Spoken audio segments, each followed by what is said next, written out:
These knots between my shoulder blades are killing me. How do I get rid of them? It's Dr. Clayton, and in this video, we're going to be covering what is causing those knots and 2 simple things that you can do to get rid of them. First of all, know your muscles do not just wrap around themselves and turn into a knot. A knot is typically caused by 2 things: bad posture and a lack of stability. Bad posture being that when your shoulders are rounded forward, the mid-back muscles go on stretch, and over time they start to get tight because they're trying to pull you more upright. That tension that is created through bad posture restricts blood flow. I'm about to get in why blood flow is so important, but let's get into the second reason: a lack of stability, either coming from your core or your shoulder. A lot of people like to try to make stability by pinching their shoulder blades together, which creates more tension in that mid-back, again restricting blood flow. So why is blood flow so important? It brings nutrients to the area, and it actually allows muscles to glide on top of each other. When an area becomes very stiff, there's no blood flow, the muscles can't glide on top of each other. So a knot is a group of muscles bound together that can't glide over each other. How do we fix that? Let's get right into it. The first thing I'm going to show you is a self-massage technique. It's a great way to get relief. The following 2 exercises are actually what's going to fix your problem. Why does massaging relieve knots? Because it increases the blood flow to the area. Remember, the blood flow restriction is what's not allowing the muscles to glide on top of each other. You're going to find a door jamb. The corner of the door jamb is going to be right between your spine and your shoulder blade.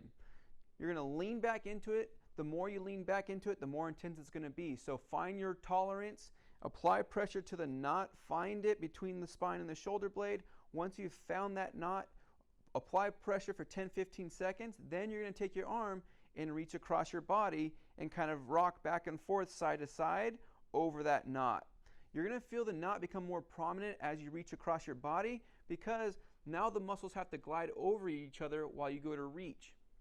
Remember, those muscles can't glide, so that knot's going to become more prominent. But by doing this, you're going to increase the blood flow to the area and really try to separate those muscles to allow them to start gliding. Now, let's get into the fun exercises. This next exercise is going to have 2 components to it: a mobility side and a stability side. You're going to start off in a push-up position. From here, it's very important that you're not sagging between your shoulder blades. As I said before, people like to sag between their shoulder blades to create more stability, so make sure you're pushing away from the ground and getting your chest away from the floor. From here, you're going to slightly bend your knees, and you're going to go into a down dog position, but I want you to focus on a mid-back stretch.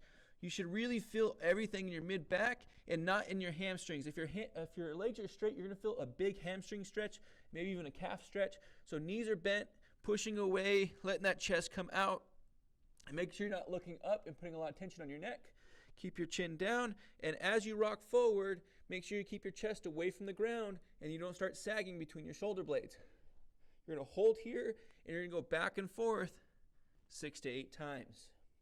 And just as an added bonus exercise, you're going to separate your feet. From here, you're going to take one hand and you're going to tap the other shoulder, and you're going to hold for 3 seconds. As you do this, it's important you don't start to sag. Make sure your chest is away from the floor. Go back and forth 6 to 8 times. That last exercise is one of my favorites. As you can tell, it's pretty hard. I'm already out of breath. I only did a couple reps. It's a great way to create stability through your core and your entire shoulder, and not just relying on the muscles between your mid-back. These are the exercises that we use with our patients to get rid of their knots. If you have a feeling your knots are caused by bad posture, go check out our postural video. It has some awesome exercises in it. Don't forget to like, subscribe, and share. We always appreciate those. Until next time, keep moving and enjoy the rest of your day.